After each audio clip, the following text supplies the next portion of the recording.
Social মিডিয়ায় আল্লামা দেলোয়ার হোসেন সাঈদীর নাতি ছেলেকে নিয়ে আমাদের চরমনার ভাইয়েরা কিছু আপত্তি তুলেছে, আর তোলারই কথা। কারণ একজন আল্লামার নাতির যে চলাফেরা, যে পোশাক আশাক, এটা সত্যিই মানে কষ্টের বিষয়। চরমনার মরহুম পীর সাহেব সৈয়দ ফজলুল করিম, তার সন্তানের নাম হলো ফয়জুল করিম। তার একটা ছেলে আছে, যিনি আলহামদুলিল্লাহ যেমন নাতি তেমন দাদা তেমন বাবা। পক্ষান্তরে আল্লামা সাঈদী বাংলাদেশের একজন মানে মুফাসসির জগতের আবেগ। তার ছেলেও সেই আনফাসিকি দাড়ি, এরপরে তার ছেলে আবার এবারে বাবা, মানে হুজুরের সামান্য লেশ মাত্র তার মধ্যে নাই। তো এই জন্য আমাদের চরমনার যারা অনুসারী তারা বলছেন, পীরের ছেলে পীর হলে দোষ, পীর বংশের ছেলে পীর হলে দোষ, আলেমের ছেলে বেদিন হলে দোষ না। পীরের নাতি পীর হলে দোষ, আলেমের নাতি বেদিন হলে দোষ নয়। আমাদের চরমনার ভাইরা এটা প্রচার করছে। আসলে তো অবশ্যই খারাপ লাগে যে আমরা দেখি যে আমার বাংলাদেশের নেতা ছেলে নেতা হয়, স্বাভাবিকভাবে পীরের ছেলে পীর হওয়া এটাই স্বাভাবিক, যদি সেই গুণ, সেই মানে যোগ্যতা, সেই আমল আখলাক থাকে। কিন্তু আমরা জামাতের মধ্যে সেটা লক্ষ্য করি যে দেখা যাচ্ছে ম্যাক্সিমাম জামাত দেখা যাচ্ছে তিনি ছিলেন একজন আল্লাহওয়ালা, তার ছেলে ফাসেক, তার ছেলে আরো ফাসেক, এরকম একটা অবস্থা দেখি। মানে ওনারা যেটা ধারণ করে তার সন্তানরা সেটা ধারণ করে না। ও ম্যাক্সিমাম যারা জামাত করবে তাদের বউ, তাদের মেয়ে খাস পর্দা করে না, হয়তো বা বোরকা পরলে দেখা যাচ্ছে আর রাত দিয়ে ঢেকিতে, অথবা নামকে আসতে বোরখা। এরপর আমাদের জামাতের যে সমস্ত মহিলা কর্মী আছে, বিশেষ করে মহিলা বক্তা, ও তারও ডেঞ্জারাস। ঘন্টাকে ঘন্টা পর পুরুষের সাথে গল্প গুজব করতেই থাকে। তো সাঈদী সাহেব বাংলাদেশের একজন আবেগ। তার পরিবারে তার সন্তানদের চলাফেরা, তার নাতিপুতির চলাফেরা, এটা খুবই অবাক করার বিষয়।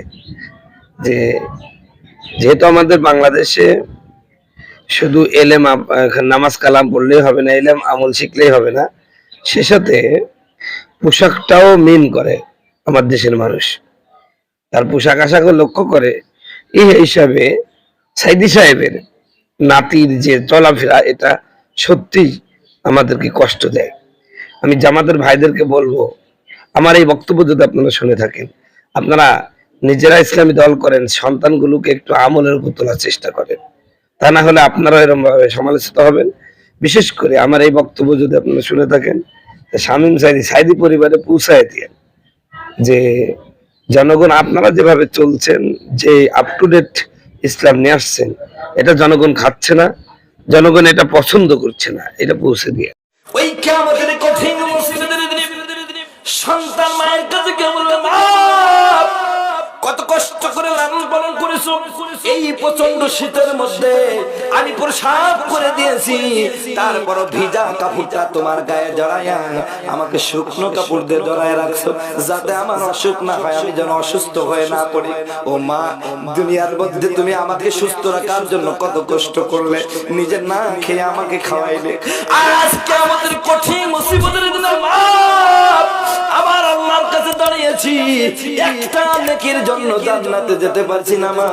আজকের কিয়ামতের ময়দানে মা গো, একটা নেকি দ্বারা কি সাহায্য করা যাবে না? আমার মা, আপনার মা উত্তর দেবে, দুনিয়ায় কোনো পুরুষের কাছে যায় নাই, সন্তান পাবো কই? বুঝে আসছে মুসলমান?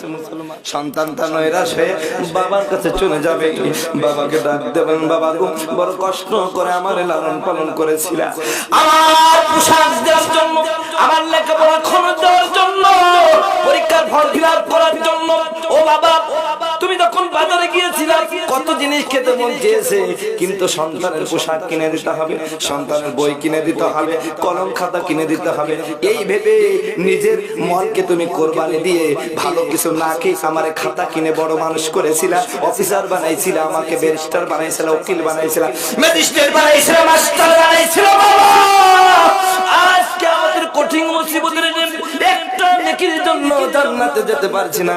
বাবা একটা নেকি দিনা দেখি সাহায্য করা যাবে না। এবার বাপ কি উত্তর দিবে শোনেন।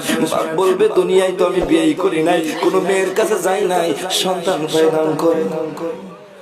এগুলো বলবে কেন? মনে করছেন সন্তান হচ্ছে চিনে না? চিনে চিনে, কিন্তু কে আমাদের বিবাহ সময় অবস্থা দেখে সন্তানকে অস্বীকার করবে চিন্তা করছে, পরিচয় দিয়ে মনে হয় আজকে বিপদে পড়ে যেতে পারে। কথা বলুন, কথা বলুন। এ মুসলমান, আমার আপনার সন্তানগুলো কিয়ামতের ময়দানে আল্লাহর কাছে মামলা করবে। আল্লাহ, আমার বাবার 3টা সন্তান, 2টা মেয়ে ছিল, আমার বাবার সম্পত্তিগুলো আমাদেরকে না দিয়া তার সন্তানদের রেখে দিয়েছে। সেদিন আমরা কিছু বলতে পারি নাই। ও আল্লাহ, আজকে আমার বাবার বিরুদ্ধে মামলা করলাম, দয়া করে মামলাটার বিচার তুমি করো। সেদিন বিচারক কেটা? আরো জোরে বলতে হবে, আরো জোরে বলতে হবে। ওখানে কি 2 নাম্বারই চলবে? ওখানে কি হ্যালো চলবে? হ্যালো ও বলতো আমার লোক, কথা বলছে না, কথা বলছে না। ওখানে কি চলবে? ওখানে বিচারক কে? ওখানে উকিল কেটা জানেন? আমার নবী, আপনার নবী মুহাম্মাদুর রাসূল কি ঘুষ খায়, সুদ খায়, স্বজনপ্রীতি করে, দলীয় দাপট দেখায়? আল্লাহ রাসূল সেখানে ওকালতির দায়িত্ব পালন করবে। আর সাক্ষী কেডা? সমস্ত ফেরেশতারা। বলেন সুবহানাল্লাহ।